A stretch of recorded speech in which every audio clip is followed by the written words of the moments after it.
Incastonata tra i paesaggi mozzafiato dei Monti Ozark, nel 1879 nasceva una città straordinaria, nota come Eureka Springs. I nativi americani furono i primi a scoprire questo paradiso di sorgenti naturali con proprietà curative, circondato da foreste lussureggianti e scogliere scoscese. La notizia di questo luogo mistico si diffuse molto rapidamente, attirando sempre più persone in cerca di conforto e ringiovanimento. Eureka Springs sbocciò rapidamente in una comunità vivace, mentre individui intraprendenti accorrevano in massa nella zona, desiderosi di un tocco di novità nelle loro vite. Nel 1880 erano apparse 2000 case e oltre 15.000 persone vi risiedevano. Immerso in un ricco patrimonio paesaggistico e con un passato leggendario, il Crescent Hotel si erge sulla città come un punto di riferimento senza tempo e con una vincente storia da raccontare.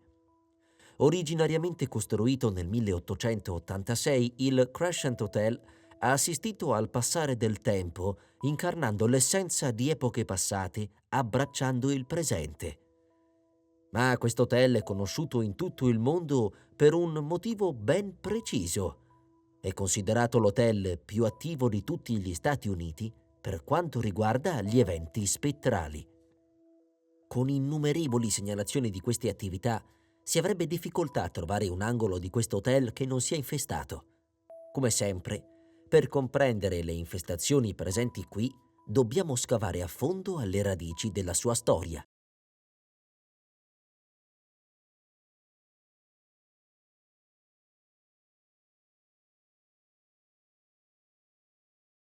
Il governatore Powell Clayton, un leader visionario con un occhio attento al progresso, riconobbe l'immenso potenziale di Eureka Springs ed era determinato a sbloccarne tutto lo splendore.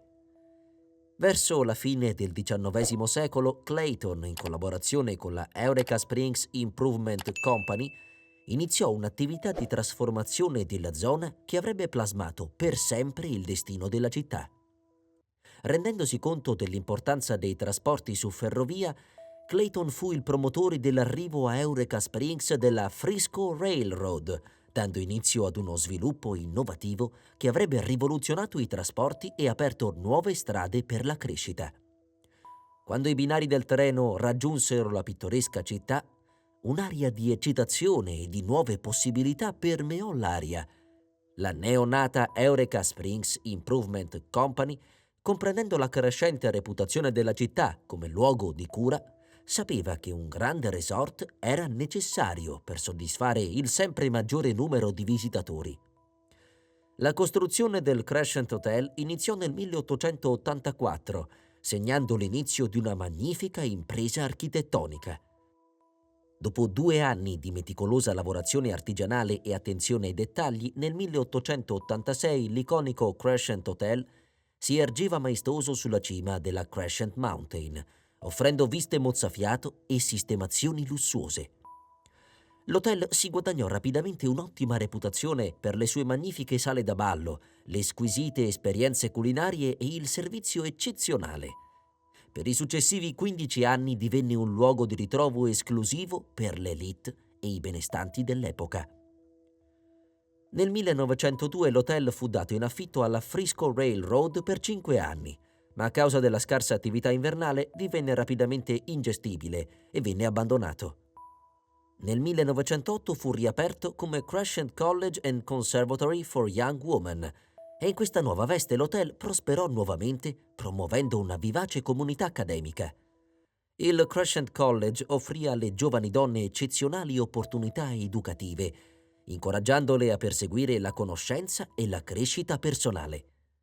Nel corso degli anni il college si guadagnò una reputazione per il suo impegno verso l'eccellenza, attraendo studenti da tutto il paese. Sebbene il Crescent College for Women alla fine chiuse i battenti nel 1934, la sua eredità rimane incastonata nei ricchi arazzi dell'hotel, commemorando un'era di istruzione e di emancipazione femminile. Nel 1937 Norman Baker, una figura carismatica ma molto controversa, acquistò il Crescent Hotel e si imbarcò in un'impresa ambiziosa. Trasformò l'hotel nella Baker Cancer Clinic, presentandosi come guaritore e sostenendo di possedere una rivoluzionaria cura per moltissime malattie.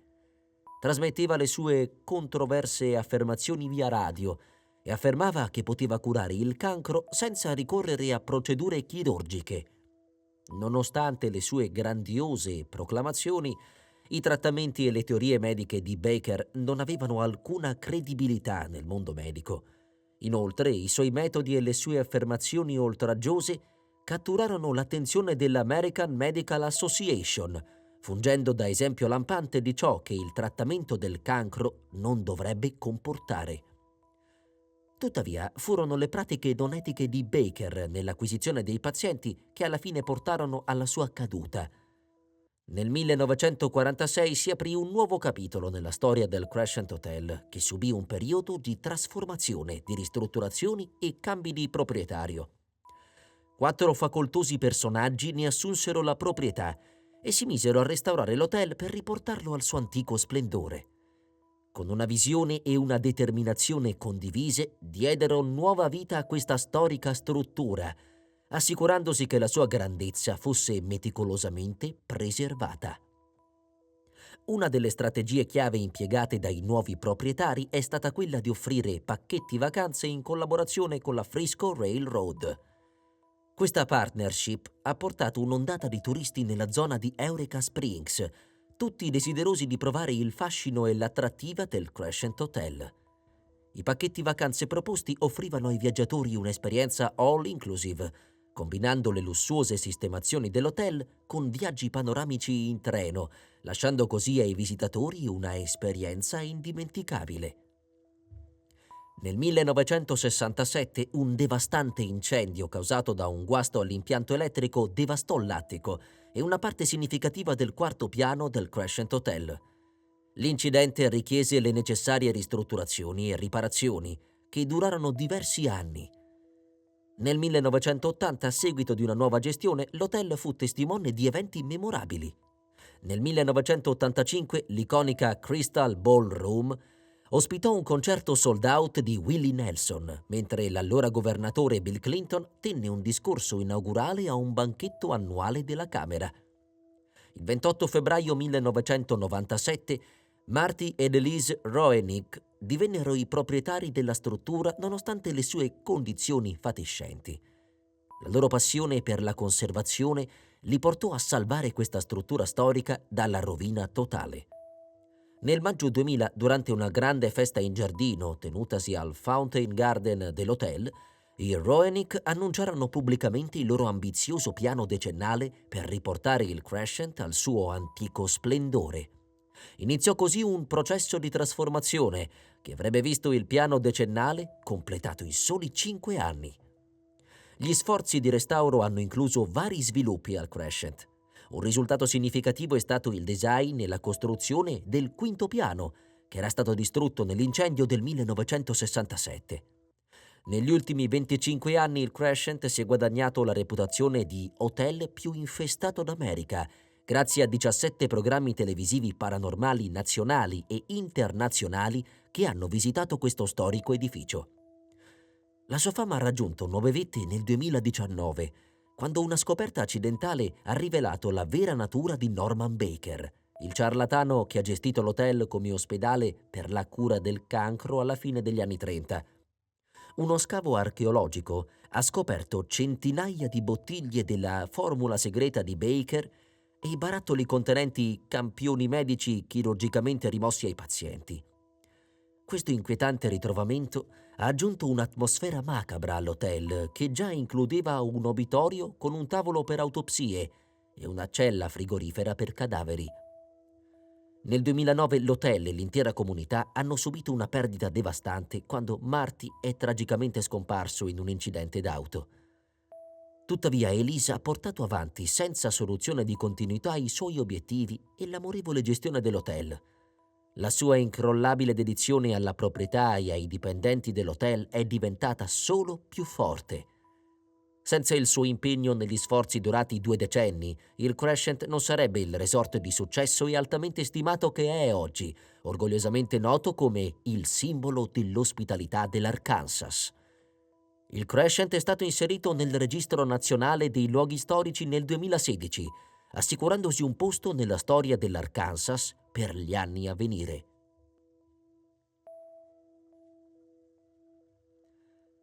Norman Baker, 10° e ultimo figlio di John e Frances Baker di Muscatine, nell'Iowa, nacque il 27 novembre 1882. Si dice che suo padre detenesse 126 brevetti e gestisse la Baker Manufacturing Company. Norman lasciò la scuola superiore dopo il secondo anno e, dopo aver assistito a uno spettacolo di magia, organizzò la sua compagnia itinerante che aveva come protagonista una mentalista chiamata Madame Pearl Tangley.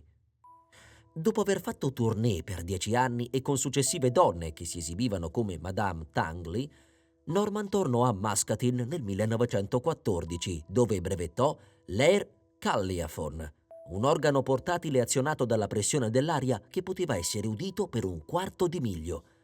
Inoltre gestì una scuola d'arte per corrispondenza e un'attività di vendita sempre per corrispondenza. Antisemita e anticattolico, fu anche un pioniere della radio e candidato ad un seggio del Senato degli Stati Uniti e anche a governatore dell'Iowa.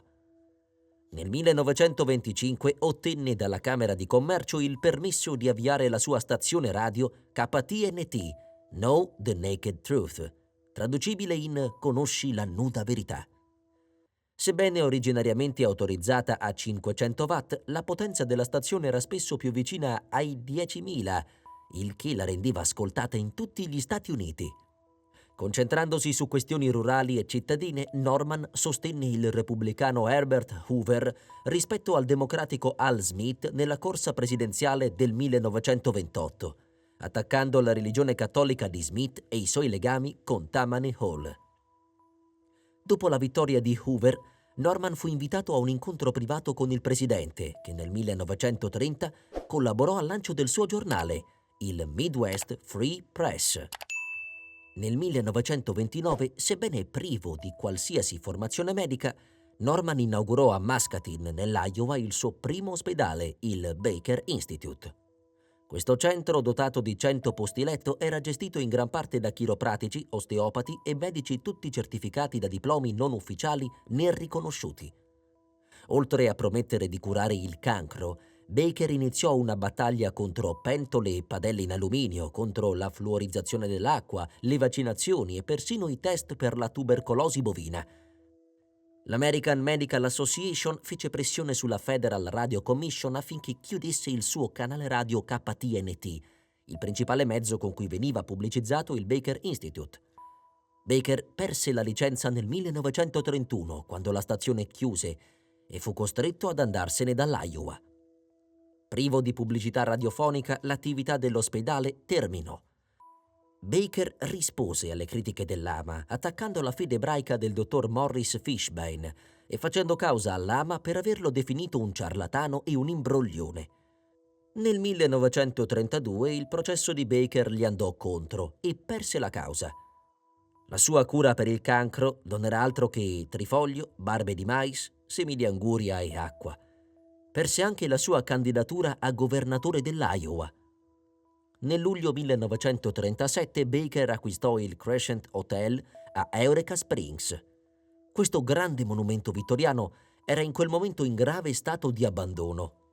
La Camera di Commercio locale, la Bank of Eureka Springs e il Daily Times Echo si affidarono tutti a Baker per rimodernare l'hotel. Al Crescent Baker dipinse praticamente tutto di lavanda e viola. La hall policroma decorata in rosso, giallo, arancione e nero, insieme a un calliaphone sul tetto, diedero un tono originale all'edificio. Ben presto arrivarono pazienti disperati da tutto il paese e lui trasse enormi profitti dalle loro sofferenze. Come mesmerista, Baker credeva e spiegava ai pazienti che la mente fosse molto potente e così nel suo ospedale oncologico insegnava alle persone il potere del pensiero positivo e le convinceva che avevano bisogno di fare appositi esercizi mentali per aiutarsi a guarire dal cancro. Tuttavia, Baker Se i malati non guarivano si giustificava sempre, dicendo che non stavano facendo correttamente i loro esercizi. Tra i suoi vasti lavori di ristrutturazione del Crescent Hotel, una giunta spicca sulle altre. Si tratta dell'obitorio nascosto sotto l'hotel, dove le sue ignare vittime non potevano scoprire la sorte dei loro predecessori. I pazienti più gravi venivano portati in quest'ala appartata del Crescent, dove gli altri non potevano sentire le loro sofferenze. Qui ha fatto murare le finestre, l'ha reso completamente insonorizzato, ha fatto installare porte d'acciaio e lo ha designato come il suo manicomio. Qui i malati potevano urlare, gridare, fare quello che volevano, ma in quel luogo non disturbavano nessun altro. I metodi con cui Baker promuoveva le sue miracolose cure contro il cancro e con cui illudeva i suoi pazienti gli procurarono dei guai con gli ispettori postali e fu processato per frode nel 1940. Il procuratore aggiunto degli Stati Uniti, Leon Catlett, citò Baker, che aveva detto che avrebbe potuto raccogliere $1 milione dai creduloni dello Stato e sollecitò con successo la giuria a non permettere che ciò accadesse.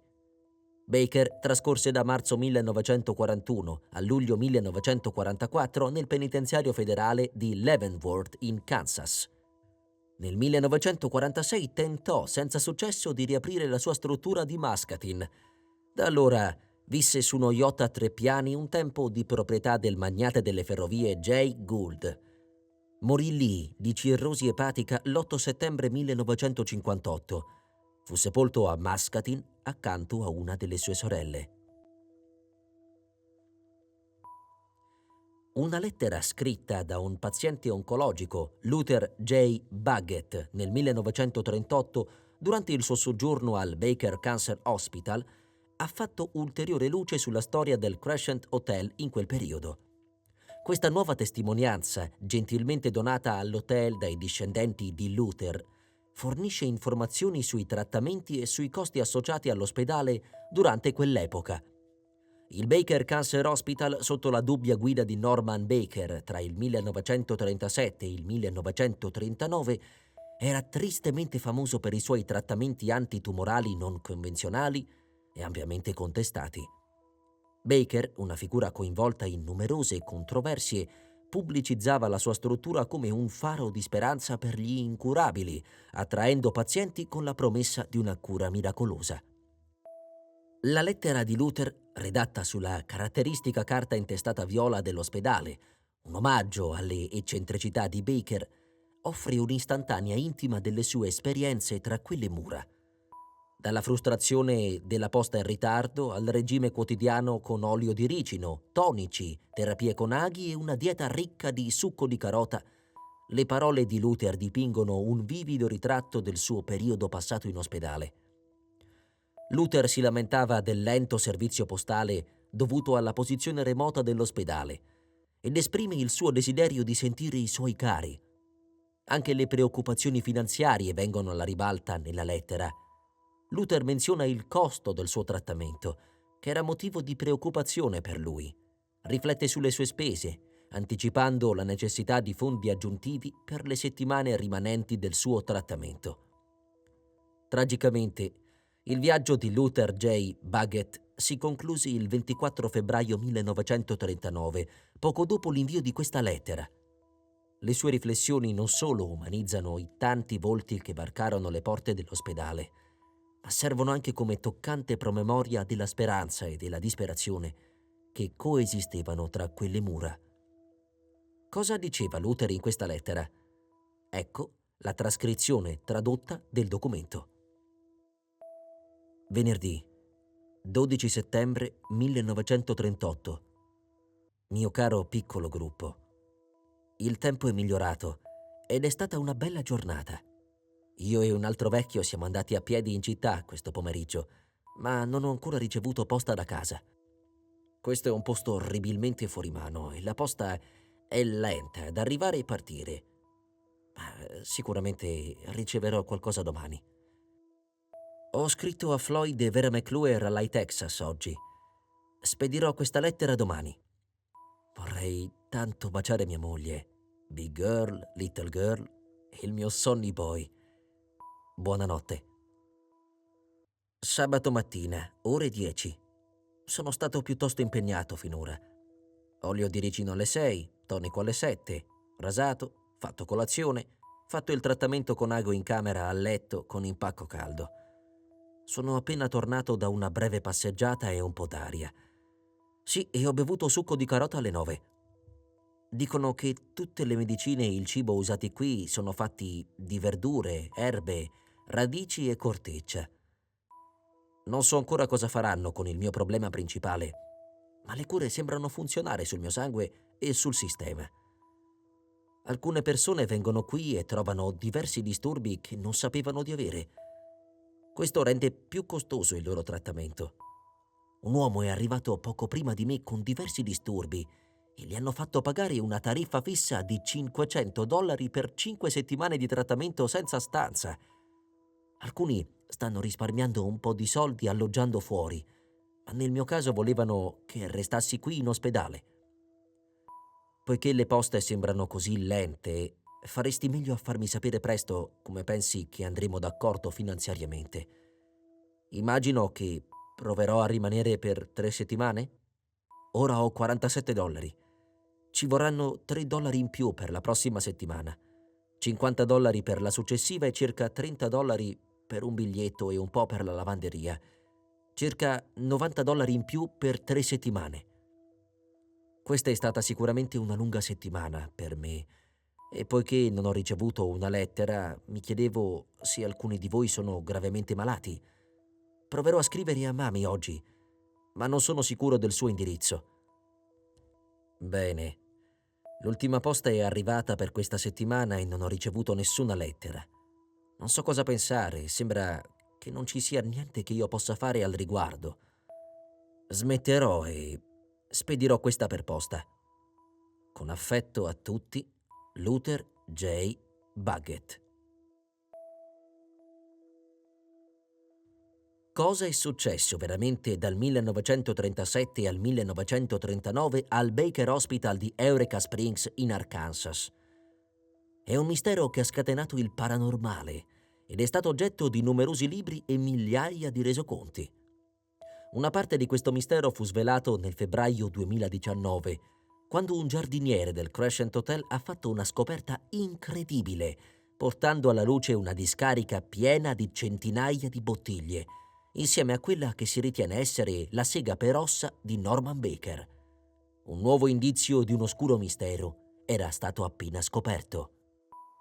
Ciò che seguì fu uno scavo accurato con la presenza degli archeologi dell'Università dell'Arkansas, che scoprirono bottiglie contenenti misteriose miscele chimiche e tessuti umani, che si ritiene fossero un prodotto degli anni in cui l'hotel fu trasformato dal controverso Norman Baker in un ospedale dove si guariva dal cancro. Quando la scoperta fu resa pubblica per la prima volta alla stampa, ci fu una copertura mediatica internazionale. Per anni si era vociferato di bottiglie introvabili che un tempo erano state esposte nell'hotel in un'area che Baker usava come obitorio, ma mai una prova, a parte un manifesto che Baker usava per promuovere le presunte cure sorprendenti del suo ospedale, era stata trovata. Larry Flaxman, autore di bestseller, oratore e ricercatore paranormale, è stato coinvolto nelle conferenze paranormali del Crescent Hotel dal 2012.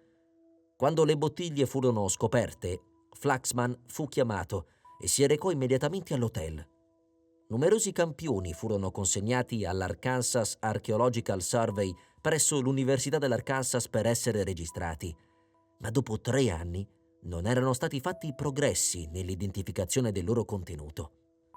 Frustrato dalla mancanza di risposte, Flaxman ottenne il permesso di prendere diverse bottiglie all'inizio del 2022, con la speranza di trovare qualcuno che identificasse dal punto di vista medico cosa contenessero effettivamente. Dopo decine di tentativi e rifiuti, Flaxman aveva quasi rinunciato quando fu contattato dal dottor Matt Quick, un chirurgo patologo presso l'Università dell'Arkansas Medical Center, specializzato nell'analisi dei tessuti.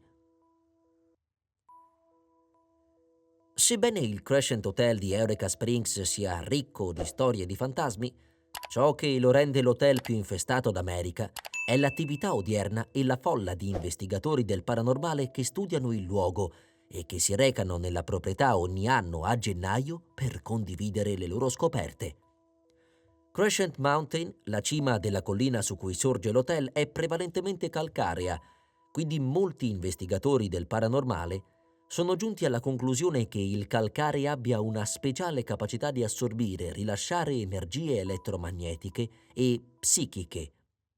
Anche le massicce pietre spesse 18 pollici utilizzate per la struttura dell'hotel sono fatte di calcare.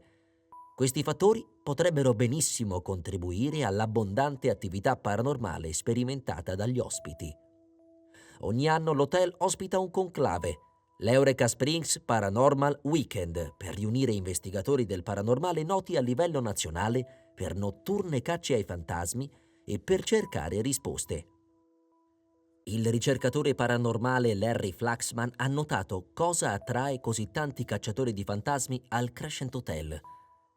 La ricca storia di questo edificio, compresi gli atti senza scrupoli di Norman Baker e il dolore fisico, emotivo e mentale dei suoi pazienti oncologici che hanno occupato il Crescent durante il suo periodo come ospedale, ha lasciato un segno indelebile nel tempo. Le infestazioni sono comuni in luoghi in cui si sono verificati traumi e tragedie estreme e la lunga storia di sofferenze in questa proprietà si è prestata a creare un ambiente altamente favorevole all'attività paranormale e a rendere il Crescent Hotel l'hotel più infestato d'America.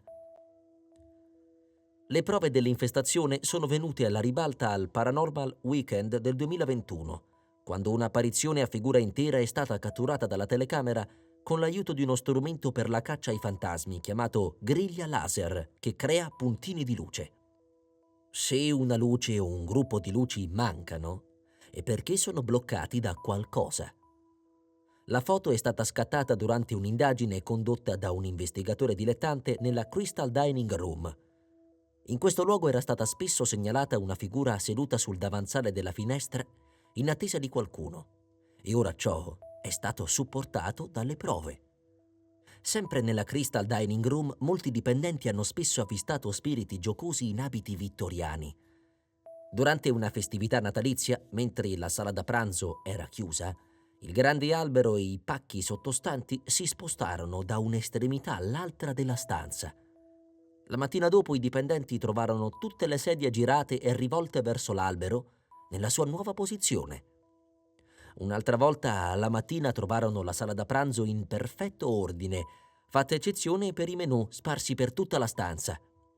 A una cameriera dell'hotel capitò di guardare nell'enorme specchio tra le porte della sala da pranzo e della cucina e vide un uomo e una donna in abiti d'epoca uno di fronte all'altro, come a un matrimonio. Lo sposo si voltò e incrociò lo sguardo con la cameriera, poi la coppia scomparve. La cameriera lasciò il suo posto pochi giorni dopo questo incidente. Steve Garrison, un cuoco dell'hotel, giura di non bere mai sul lavoro. In realtà non beve proprio per niente. Tuttavia ha avuto almeno 2 strani incontri nella cucina della Crystal Dining Room. Una mattina, mentre affettava e tagliava a cubetti le verdure, alzò lo sguardo e vide un ragazzino con una borraccia, vestito con abiti d'epoca, che saltellava in cucina. Un'altra mattina accese le luci per iniziare i preparativi della giornata, quando alcune pentole e padelle volarono via dai loro ganci. La portata dell'attività spettrale al Crescent è sbalorditiva. Alcuni credono che l'hotel sia un portale per un'altra dimensione. Quando gli ultimi proprietari, Marty ed Elise Roenick, acquistarono l'hotel, erano a conoscenza delle inspiegabili segnalazioni e della reputazione infestata dell'hotel.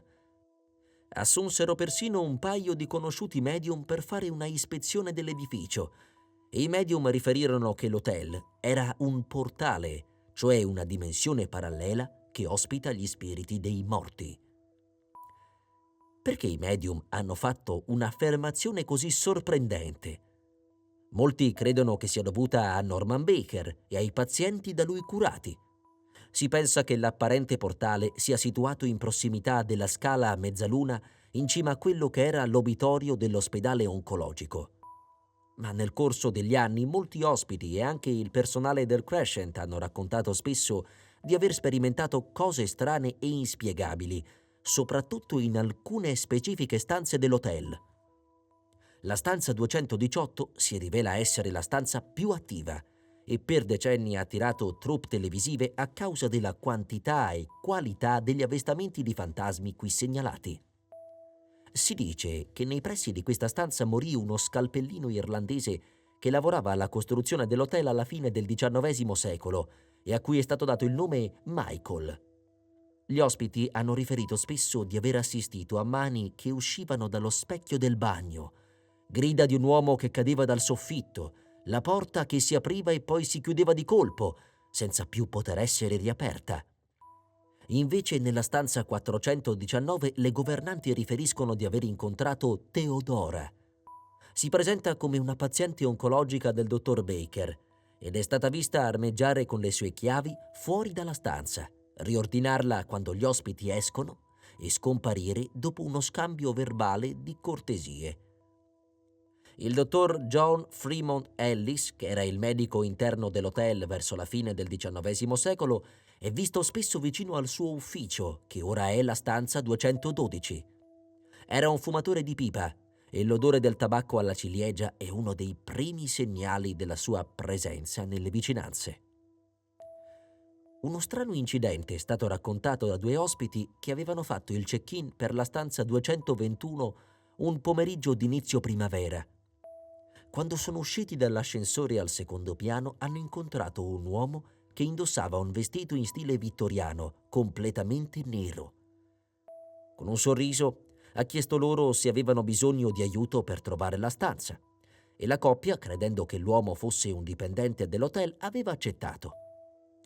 Le condusse alla stanza 221, aprì la porta e quando la coppia entrò, l'uomo rimase fuori dalla porta, sorridendo e inclinando la testa da una parte all'altra.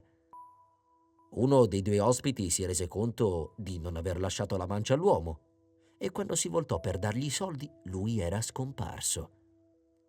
Perplessi, i due ospiti si rilassarono nella stanza per il resto della giornata. Quando provarono a rientrare nella stanza 221 più tardi quella sera, la porta non si apriva.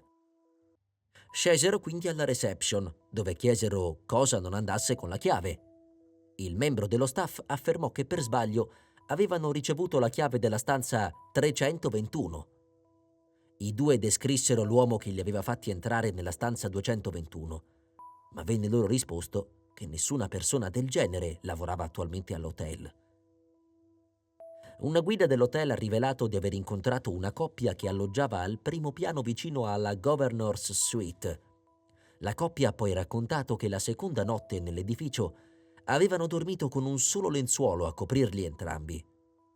Il marito si è poi svegliato di soprassalto, rendendosi conto che qualcuno o qualcosa li aveva rimboccati con un piumone. A quanto pare, erano stati rimboccati altre 3 volte quella notte. Un'altra attività paranormale comunemente segnalata è un uomo in abiti vittoriani seduto a un tavolo vicino alle finestre che dice: «Ho visto la donna più bella qui ieri sera e sto aspettando che torni». Molti hanno raccontato di aver visto apparizioni in abiti da ballo vittoriani che danzavano nella stanza durante le prime ore del mattino, mentre la sala era chiusa e buia. Il direttore notturno racconta che a volte riceve chiamate da stanze in cui non c'è nessuno. Manda immediatamente la sicurezza. Loro controllano e si assicurano che non ci sia nessuno. Dopodiché manda un inserviente a sostituire il telefono. Entro un'ora riceve una chiamata dalla stessa stanza in cui gli avevano riferito che non c'era nessuno. Alcuni spiriti del Crescent sono stati identificati come persone reali collegate all'hotel, la maggior parte delle quali ha fatto spesso una fine tragica. Nel 1914, quando il Crescent ospitò un conservatorio femminile, Brecky, il bambino di 4 anni di Richard e Mary Breckenridge Thompson morì nell'hotel a causa di complicazioni per una appendicite. Il suo fantasma è stato visto spesso mentre gioca nei corridoi facendo ribalzare una palla rossa. Ci sono stati molti gatti residenti durante la storia di questo hotel, ma solo nel 1973 i registri hanno iniziato a parlare di un soriano di nome Morris, che è entrato nella hall e non se n'è mai più andato per 21 anni.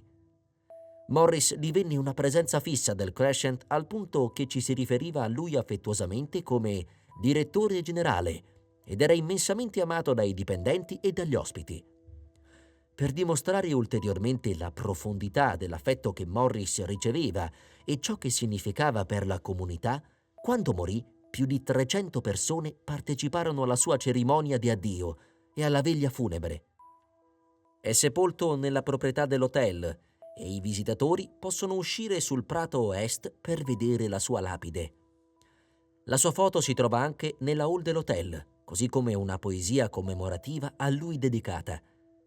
Viene regolarmente visto e sentito miagolare e giocare nei corridoi. Spesso gli ospiti che non conoscono la storia di Morris segnalano un gatto libero alla reception, ma vengono informati invece di aver appena visto un fantasma. Lo spirito più famoso del Crescent è però quello dell'uomo che continua a gettare un'ombra oscura sul posto ancora oggi, Norman Baker. Sembra essere l'apparizione più ostile e non si vuole provocarlo. Lo hanno fatto in passato e non è stato un bene. È stato visto diverse volte nella hall dell'hotel e viene descritto come un uomo con una camicia viola e un abito di lino bianco dallo sguardo per nulla rassicurante. Nella vecchia area che corrisponde all'obitorio del dottor Baker si presenta spesso un'infermiera che spinge una barella ed è nota per barcollare e sbattere lungo i corridoi dell'hotel. Nella lavanderia, che si trova accanto all'obitorio, un addetto alla manutenzione ha visto tutte le lavatrici e le asciugatrici accendersi misteriosamente nel cuore della notte. Un fenomeno ricorrente si verifica in un determinato punto del terzo piano. Gli eventi si verificano periodicamente. Molti avvengono nell'arco di diverse settimane o mesi, e poi nessuno per un po' di tempo. Gli ospiti diventano improvvisamente pallidi e poi scivolano lungo il muro svenendo. Sebbene la perdita di coscienza non duri molto a lungo e la completa ripresa sia immediata, ciò tende a convalidare ulteriormente la leggendaria connessione soprannaturale dell'hotel con il paranormale. Di recente è stata avvistata una figura scura all'obitorio e si è registrato un aumento dei punti freddi e delle segnalazioni di persone che sentono di venire toccate. L'area che un tempo era il reparto dolore ora è la suite nuziale del Crescent e, come ci si aspetta, a volte gli sposi scoprono di non essere lì da soli. C'è una donna che a volte viene vista ai piedi del letto. Indossa una camicia da notte bianca, probabilmente degli anni 30, e si pensa sia una delle vittime morte di cancro perché sembra non avere mascella e mento. E non fa o dice niente per terrorizzare qualcuno. È semplicemente lì, ai piedi del letto, ad osservare gli ospiti. Gli storici hanno confermato almeno 42 decessi al Crescent durante i 2 anni in cui Baker ne fu proprietario, ma ritengono che il numero effettivo sia molto più alto, perché sono riusciti a recuperare i dati solo di uno dei 5 obitori aperti durante il mandato di Baker. Prima di essere arrestato, Baker aveva ordinato ai suoi assistenti di bruciare tutti i registri dell'ospedale. E non solo il Crescent Hotel. Si dice che l'intera città di Eureka Springs sia infestata da spiriti inquieti. Prima dell'arrivo dei coloni, le sorgenti qui erano sacre per i nativi americani. Le vedevano come un'area protettiva e spirituale, quindi permettevano alle persone di entrare e usare le sorgenti. Si pensa che questi spiriti abbiano ancora dei sentimenti, che vogliano interagire con i visitatori, vogliono ancora essere visti, notati e riconosciuti. Se ti capiterà di visitare questo luogo carico di mistero, chiediti: sono davvero solo leggende? O sono spiriti che cercano ancora una connessione? Forse la risposta non la troveremo mai. O forse è proprio la ricerca stessa a rendere tutto questo così affascinante e avvolgente.